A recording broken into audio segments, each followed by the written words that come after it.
Forum Annual Meeting 2020, America on Reset, Healing a Nation, Opportunity for All. I'm here with my friend, John Donahoe, who's CEO of Nike. We're going to have a very rich and important conversation, but this is one I need to contextualize because I keep saying you don't do business with companies or governments or communities, you do business with people. And we're not human beings having a spiritual experience. We are spiritual beings having a human experience, and energy matters. And I love people's story because it gives texture and context for where they came from and how they operate. And to say that John is the CEO of Nike does him a disservice and doesn't explain anything. We're going to get into some serious stuff with the commitments they've made, what they're doing around social justice in this era, and what does that mean to you? It's going to get very serious, but let me back up for a minute because I have a personal experience with John, and it made no sense until I understood his story. John was raised in Illinois. Was born in Illinois, and John's father was, I believe, an accountant, and so he comes from a middle class family, and his father knew someone who worked, I believe, at a bottling company, and because of that relationship, John was able to get his first job out of high school, I believe, and we've not talked about this, but that was a hookup. That was relationship capital. It wasn't in the corporate suite, but it still counts. In other words, he didn't have to go fill out an application somewhere, or he didn't have to go show his medal. He didn't have to go to prove he was a good bottler or whatever the job was. It was relationship capital that allowed him the opportunity to play in the game. And John and I met at a private meeting that doesn't even have a website, and for no good reason. John introduces me after we have a conversation with another guy who's become a good friend, Dan Schulman, who is the CEO of PayPal, where John happens to be chairman of the board. But none of this was obvious, and nobody was naming titles, all that kind of stuff. It just was his friend. And just like the guy hooked up John through his father for his first job, he saw something in me, and he said, "You need to meet Dan Schulman, and come here. Let's go find him." No, it wasn't like let's send an email or happy talk, or I'll get a hold of you later. Let's go find him. And we went and met him, and then Dan and we fell in love. Dan's a good guy, and Dan and I now have a friendship on our own and a partnership between PayPal and Operation Hope. We haven't talked to John since. John made the introduction, went off on his own, handling his own business, and didn't want anything, didn't want credit, didn't need us to check in, just did it because it was the right thing to do. But I think that connects with a third story. And again, John and I haven't talked about any of this. I could be completely wrong, but why is John at Nike? Now, you're talking about a finance and a tech guy. He was at ServiceNow, big software company. He helped to run Bain & Company, big consultancy firm, for 20 years, went from a fairly modest level to CEO, was at eBay Marketplace, I believe, and was responsible for a bunch of acquisitions. I think StubHub was one of them, but he'll explain that. But a bunch of acquisitions, some of which you would have heard about. This is an illustrious career in tech and in finance. Why the heck is he at a company called Nike? It's not exactly an elegant fit, but if you're trying to change culture, if you're trying to connect the dots, if you're trying to get a hold of the soul of America and the world, if you're trying to understand how you can do well and do good, Nike is one of the best and most important emotional brands in the world. In a space, in a place where people actually, on occasion, agree. Sports. And I think that John's on a bigger mission. I could be, again, completely dead wrong, but I'm going to shut up now and let John speak. But I want to thank him publicly for just being decent and staking me for no good reason. This is what everybody should do. by the way. What John did is what everybody should do, and is what I try to do every week. Stake somebody just because it's the right thing to do. It was a hand up, not a handout. It's teaching folks to fish at scale. Okay, John, react to what I said. What's wrong? What's right? What's on point? What's your reaction? Well, first of all, thank you, John, and thank you for inviting me to be part of this wonderful conference. I will tell everyone at this conference, I met this John Bryant, at lunch, the conference he was referring to, and Bill Bradley, Senator Bradley, brought us together. And it took about 15 minutes for both my wife and I to become completely inspired and captivated by not just John Bryant and what your vision is for I'll call it financial inclusion, but also just your willingness to engage in real topics, real issues, and in a way that just, I think we probably had a 2-hour lunch conversation that day. And so you are so inspiring. You tell a funny story. I hadn't thought about this in a while. That job was actually working on a Schlitz beer truck as a temporary driver. I had to join the Teamsters at 17 years old. Yeah. And in my first week, the route I was put upon was Caprini Green in Chicago. And so it was an exposure to a world that I had not seen up to that stage of my life. And it made such an impression. That whole summer for me, working in the inner city of Chicago on that Schlitz beer truck as a Teamster, was formative for me. And I hadn't thought about that till you were just telling that story. But even to where I am today, 40 some odd years later, 43 years later, it was one of those formative experiences for which I'm deeply grateful.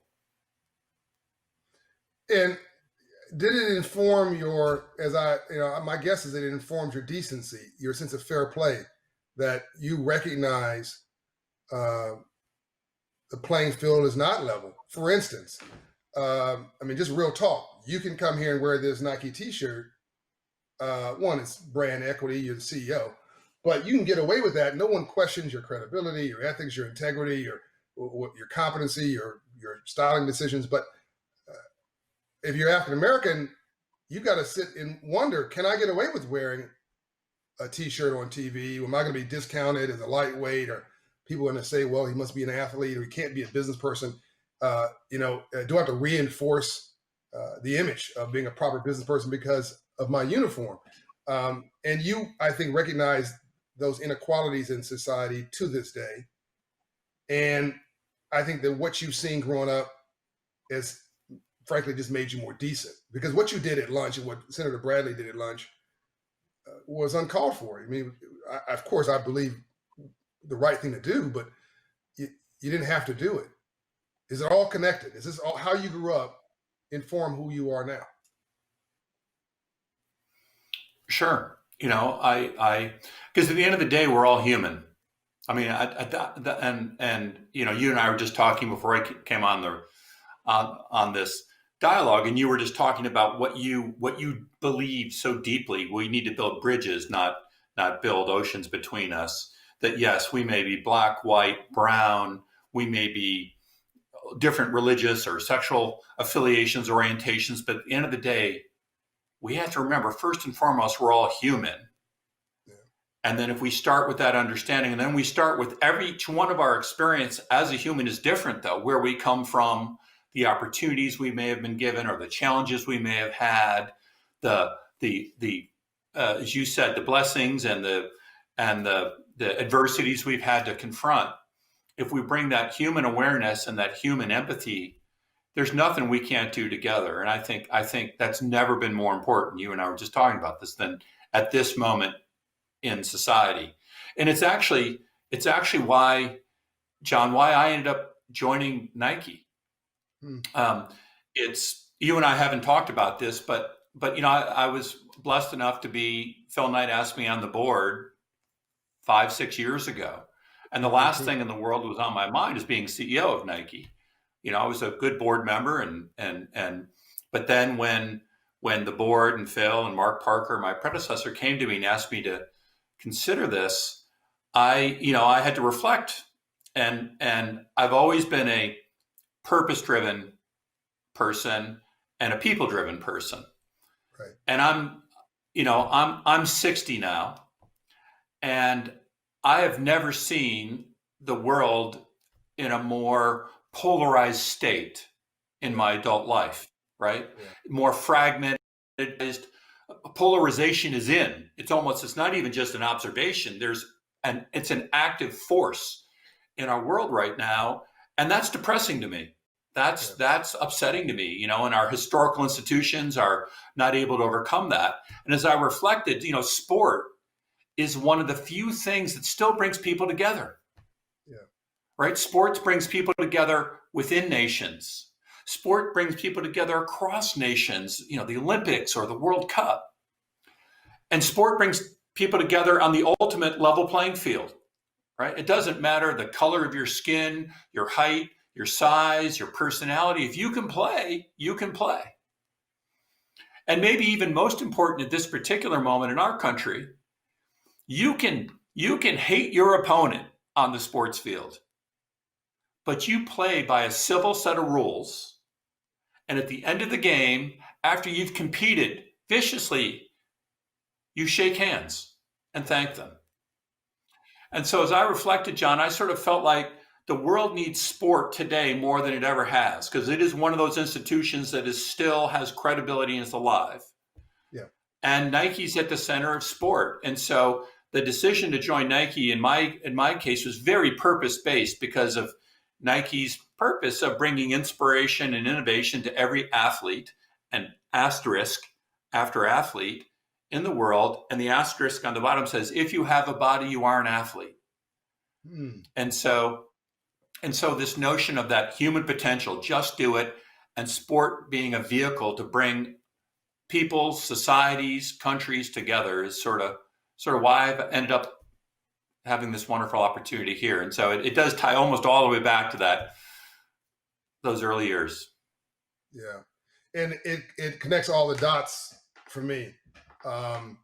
And even before we had a conversation, I saw you doing things. You put a friend of mine, the son of the Duckett, I believe, on your board of directors, African American. She's not a black leader. She's a really smart, great leader in banking who happens to be black. You've done a few other things around diversity in your board. My guess is you got targets in management. You've got, I want to unpack a lot of this stuff. You've got an initiative with Michael Jordan that you've launched around social justice. You've got this piece with Colin Kaepernick that you have embarked upon. We don't talk about that. You've proven, by the way, this stuff, all social justice and business can cross-pollinate. You can do well and do good too. I believe Colin's, a jersey or something he had recently sold out overnight. You've got this commitment you made around, Nike has made around leaning in to opportunity in these communities. That my guess was a leadership decision from you. I was talking to the CEO of SurveyMonkey, who's speaking on this forum, Xander, and he was saying that every corporation, 90% of all jobs in this country, people don't know this, come from the private sector. For as much as we talk every day about the government, nonstop, you cannot turn the TV set without seeing the government on display. And people assume because of that, 30-40% of jobs must come from the government. The reality is 7% of jobs come from the federal government, about 5% from local, county, and state. 88 to 90% of all jobs come from the private sector, you and me, and 100% of all legitimate wealth comes from the private sector, not from government. Government gets its money from us to do public good. And so having leaders like you lean in today in these ways reminds me of the 60s. Ambassador Young, who co-hosts this forum, after Dr. King protested, shut down the economy basically in these small towns, at some point, the business leaders said, we don't care whether you come through the front door or the back door, the color of the currency is green. We don't care whether you're white or you're black. The money spends the same. Can we cut a deal? And Ambassador Andrew Young will be sent by Dr. King to go meet with business leaders behind closed doors to cut a deal that took down the whites only signs. The philosophy here, John, was talk without being offensive, listen without being defensive, and always leave even your adversary with their dignity. Because if you don't, they'll spend the rest of their life trying to make you miserable. It becomes personal. So this was Dr. King set it up. In many ways, Andrew Young helped to pay it off. And the private sector desegregated the South. It wasn't government. It was business leaders who finally told the mayors and the governors to knock it off, that racism was bad for business. Nike has proved that racism is not only bad for business, but inclusion is good for business. And I think your numbers reflect it. Do you see, or how do you see, sports in a global multinational company like yours that goes everything from design and manufacturing to sales in this space of sports empowerment and lifestyle? How do you see Nike as that can be a force for good? Well, so first of all, what I love about this, John, I learn a new thing every day. I didn't realize that about segregation in the story you just told. So that's a wonderful learning. I think as you said a minute ago, we're in and as I said a minute ago, in terms of the society we're in right now, we're in an environment where private companies need to engage on social issues. Yep. Because many of the historical institutions that either in reality or perception led those things are either in disrepair or being challenged right now. And so I think that one of the important things for each company to do is to figure out what are those social issues which are directly connected to our purpose as a company or our mission as a company. So you talked about Dan Schulman, right? Financial inclusion is directly connected to PayPal's purpose and mission. Yep. You talked about Doug McMillon and Walmart, and what Doug's done on gun control is just so impressive. And it's right, Walmart, because they do sell guns in some of their stores, it's core to their mission. Yeah. For Nike, as it turns out, the two fundamental tenets of our social agenda tie to our purpose and mission. One, we can talk about maybe in a minute, which is youth sport, right? We have make sport a daily habit is one of our core phrases, and the importance of young people all over the world being active and healthy. And that's one we care deeply about. Mm-hmm. But more recently, the one that's been front and center is Nike's belief to stand up for racial justice, social justice, and economic justice. And that's not an arbitrary decision. That's partly because of the history and heritage of Nike. If you think about it, over the last 40 to 50 years, Nike has celebrated amazing elite athletes all over the world, many of whom, and particularly in the US, have been Black, right? Michael Jordan, Bo Jackson, Kobe Bryant, Tiger Woods, Serena Williams, LeBron James, Colin Kaepernick.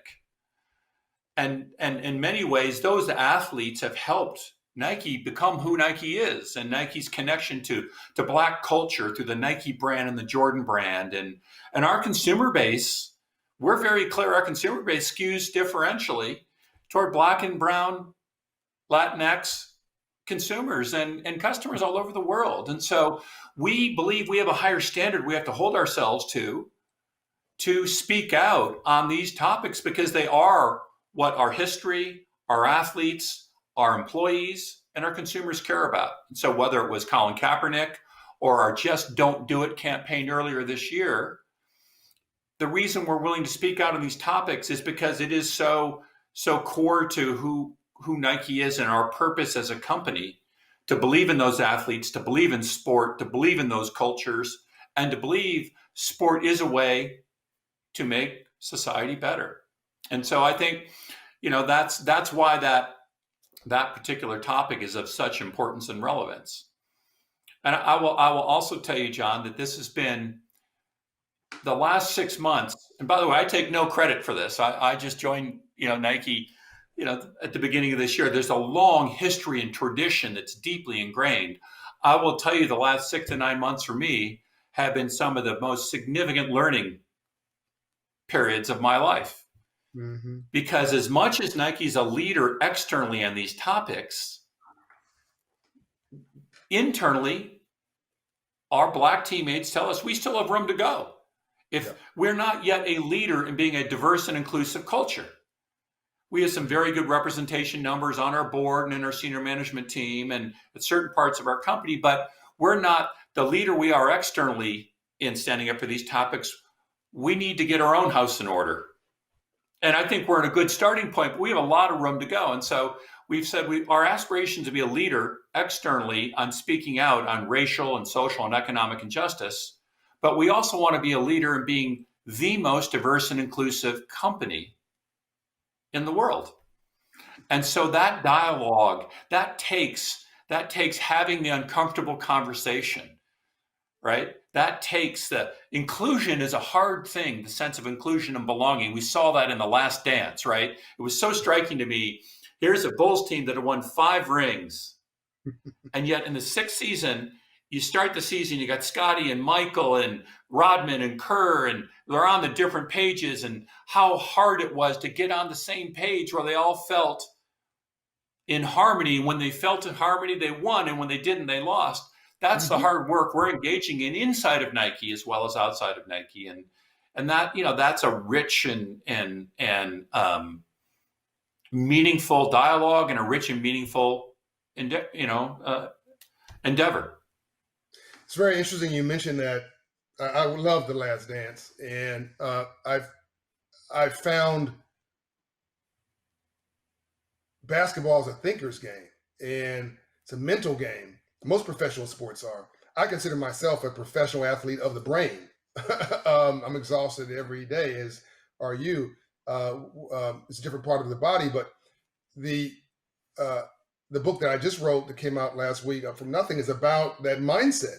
And it's about trying to get the rest of the Black community and the rest of the brown community and the rest of my poor white friends and the rest of the struggling middle class in this country who feel that this country and other countries around the world have not afforded opportunity for them and may have slipped from a winning mindset of their parents or grandparents down to a surviving mindset, right through thriving, which is middle class, and down to surviving. And surviving is a prescription for just that, just getting by or worse. And we got to get our heads back in the game, because a winner believed they won something. A winner believed they were a winner before they won anything, as did Mr. Jordan. He believed he was a winner. Pippi thought he was a winner. Pippen, Scottie Pippen, all those from moment one. Somebody vested in them. Somebody poured into them. Somebody said, you can do it. A system was set up for them to nurture. And if you think about it, the groups that have succeeded in this country, Blacks, have succeeded through sports and culture precisely because the rules are published and the playing field is level. And what I'm seeing you're doing, there's a Citigroup report that was issued 3 weeks ago that showed that racism against Blacks cost $20 trillion in 20 years. Forget 120 years or 250 years or 350 years. $20 trillion in 20 years. And we can make $5 trillion if we just knock racism off against Blacks today. We can make that over the next 5 years and pay for the coronavirus stimulus money, by the way. You've knocked it off at Nike. Are you trying to knock it off at Nike? If there's any racism, if there's any bias, and trying to replace that with inclusion as a business plan, what were you thinking when you saw the board when you came in? What were you thinking when you saw the management team? How did this play into not only social justice, but a business plan? How does this work with Michael and Colin and even the commitment you just made? Speak to the business model. Well, John, I think it starts with a deep belief. And I believe there's clear data and evidence now. Diverse and inclusive teams are more successful and more innovative. Bringing different perspectives, different backgrounds, different combinations, different personalities, different skill sets, different cultures, melding together, that produces better outcomes. That produces better outcomes for a sports team. The Bulls didn't have 5 centers. They didn't even have 5 Michael Jordans. It would have been fun to watch 5 Michael Jordans, but my guess is 5 Michael Jordans might not have done any better than having one amazing Michael Jordan and surrounding him with incredible complementary skill sets. Yeah. I also think that's true in a business context. And so the diversity And inclusion is not just a nice thing to do because it happens to be, in vogue at the moment. It's the best way to win.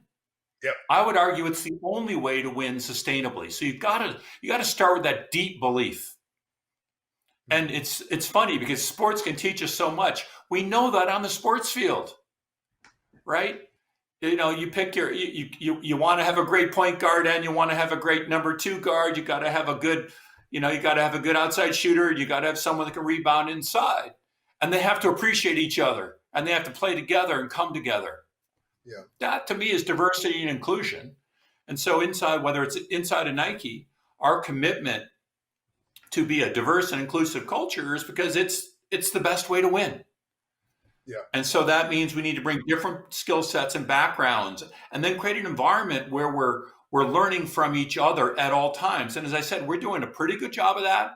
But I think the next level, this is again what I loved about The Last Dance. At the beginning of the season, at that particular season, they weren't having the uncomfortable conversations together. Right. And that's one of the things Phil Jackson did as a head coach. And you saw during that they started having the uncomfortable conversations in the locker room and connecting with one another and allowing each other's similarities and differences. And you just watch that team meld together over that season and go from what started out as a losing starting part of the season to the 6th ring. And so I just think that's a wonderful analogy of what all organizations have to do. And the important part is this: it's a lot of hard work, but it's worthy and worthwhile work because it is the best way to succeed and the best way to win and the best way to grow as humans and the best way to grow as a team. I deeply believe that. And I can tell you the 75,000 people at Nike, we deeply believe that. And if you had stayed on to that point, I mean, really the analogy you just made about The Last Dance is the analogy of America right now. We're finally having a conversation about slavery. We're finally having a conversation about a large, I believe, the largest reverse transfer of wealth in world history, which was the 246 years where blacks worked for free and got no capital, got no pay for their labor, and so on and so forth. And how do you can't reverse that. How do you address it? And we're finally starting having these uncomfortable conversations as a family and coming together closer as a result of that. That's what I heard you mention. And that team didn't go from the Bulls from a white team to a black team. It became a white team and a black team and an Asian team. And the results of all of that diversity widened the scope of opportunity and the bigger GDP for everybody. Everybody won more. So I'm not hearing you also saying I'm replacing, white people here tonight. No, it expand the table and add a seat. What are some of the specific things you're doing that you want the world to know about now or in the future that underscores how you lead? And I love that you said you want to be the most diverse company, I think you said, in the world. That's at least your aspirational goal. That's bold and audacious and brilliant. What are you doing that you want people to know about? Well, John, we're going to try to continue to lead externally, right? Continue to lead by supporting our incredible athletes that we're honored to be associated with, and the example they're setting in society. I think with this whole NBA season, it's so great to see LeBron and the Lakers win. And I read a great article the last couple of days that the writer was saying, you know what, is as amazing as what LeBron and the Lakers accomplished on the court this season, in the long march of time, their biggest impact may have been off the court. Yeah. With the Black Lives Matter, the way the players came together, the way they spoke out in thoughtful ways that encouraged dialogue, the way they role modeled dialogue among themselves. And so we're going to continue to try to support the amazing athletes we're part of. We're going to continue to invest we're investing and partnered with Michael Jordan and Nike and the Jordan brand, investing $140 million in the NAACP Advancement Fund, Black Girls Code, other organizations to promote social and economic justice in the Black community and in our society. But I will tell you, in some ways, the external stuff, as I mentioned earlier, is the easier piece. Yeah. We'll continue to do it. It's always been part of who Nike is and the Jordan brand is and the Converse brand, and we will continue to do it.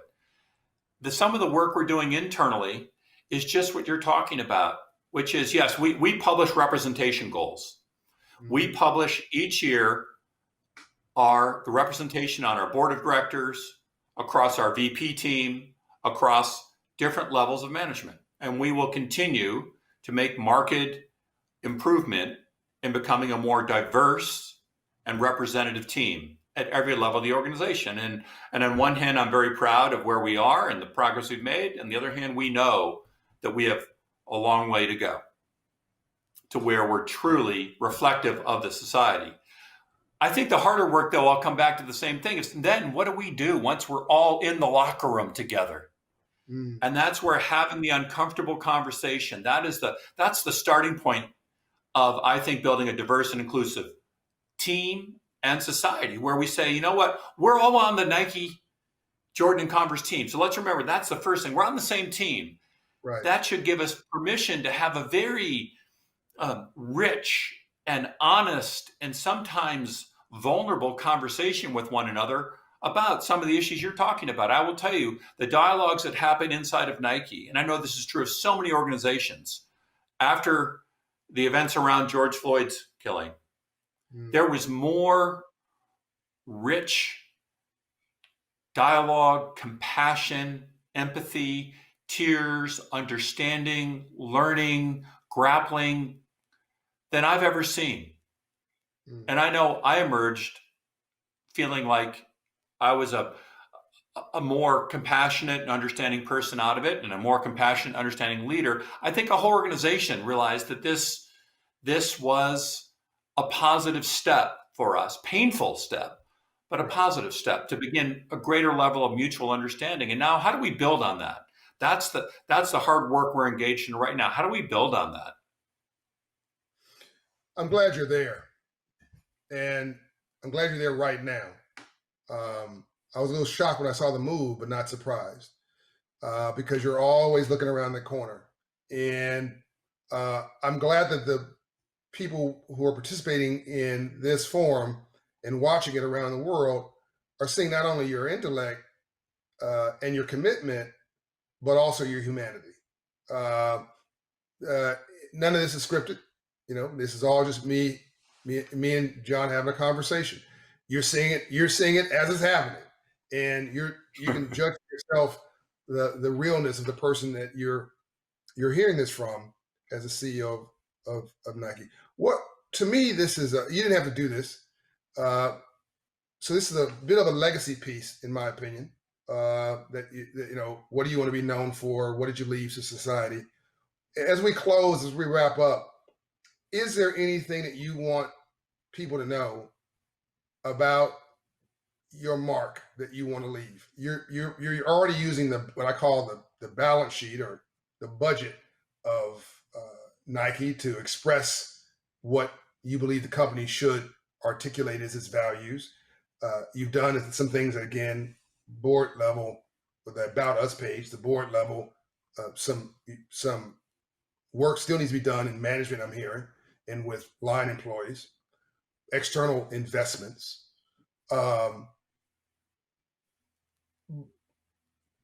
what else, in your opinion, describes the magic sauce? What is that intangible thing that you want people to remember about your mark at Nike and what Nike as a company is all about? Well, John, it goes back to the purpose.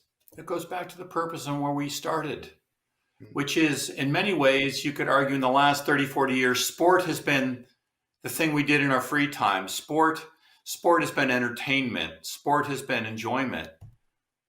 And I deeply believe that right now sport can be the role model of what we need as a society. Sport bringing people together, right? Civil, like we said, level playing field, common set of rules, shake hands at the end. Sports teams can be examples of how you have the uncomfortable conversation. Yeah. and how you have it inside the locker room before the game and at halftime. And when you come out, you're a team. You have each other's back. It's not divisive, but it's very real. It's very real. And so I think, as I said earlier, sports, these elite sports athletes and sport in general can be a source of hope and inspiration for our world right now, and many of the other institutions are not offering a lot of hope and inspiration. I also think another topic we haven't talked about that's just core to Nike's purpose is the importance of movement, of health, of sport, particularly in youth. You know, we're in an environment right now where a lot of youth don't have access to places where they can have healthy exercise. They aren't getting enough exercise. And that's often true in many of the inner cities. That's true, particularly of young girls, that they're dropping out of sport and activity at young ages. And that's not healthy. And I'm particularly concerned about that with this pandemic, because so many of the youth sport leagues and, you know, young high schools and grade schools, you know, the playgrounds are closed right now. And Nike's got a really strong commitment toward youth sports and wellness and well-being. And so that we're trying to help facilitate that and invest in. We invested over $400 million over the past 5 years in ensuring that there's facilities in inner cities and cities all over the world that investing in coaching programs, so that young boys and girls have coaches that encourage them at young ages. And I just think that's also there's societal health and there's individual health. And we view, you know, Nike views our role to really help contribute through sport in both those arenas. And it's deeply felt, it's heartfelt by so many people across Nike. I feel so deeply honored and fortunate and grateful to be able to be part of this.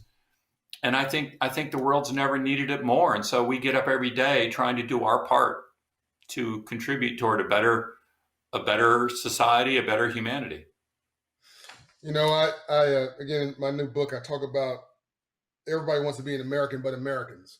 And we're so busy throwing rocks at each other and complaining about each other and criticizing each other and pointing fingers at each other.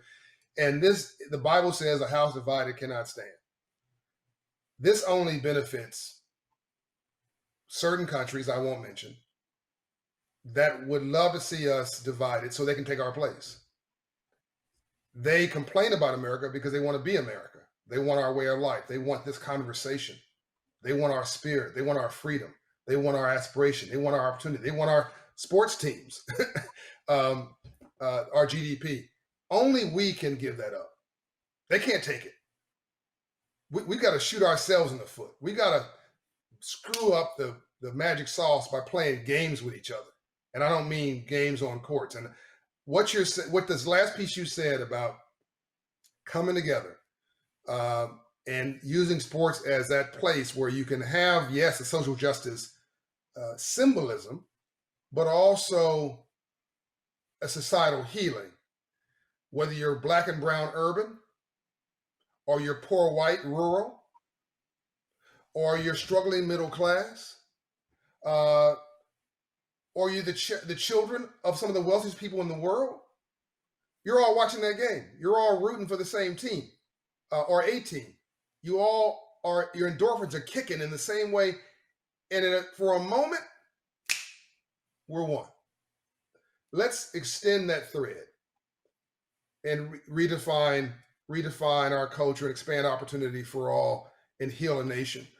And I'm going to ask you personally to do me a consideration, which is talk to other leaders. Continue to do that. What you did with Dan. Dan didn't need a speech. Dan is self-actualized. But there are certain leaders who don't get what we're talking about here, John.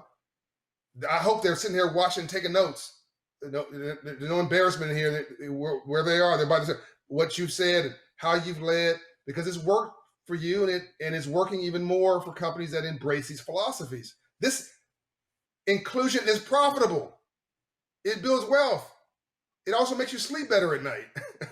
I would encourage you to put on your call list once a month a CEO or two you've seen flubbing it, not getting it, leaning in because they'll listen to you. And I just want to thank you for the stuff that you're doing that we see, and the stuff that you're not doing that hopefully I've exposed a little bit about and embarrassed you a little bit with your people seeing your heart and not just your brilliant head. Thank you, John, for all you do. Thanks, Nike, and let's go change the world together. Amen. And John, thank you for everything you do, and you're an inspiration to me personally and to so many others. And please continue to do the work you're doing to inspire all of us.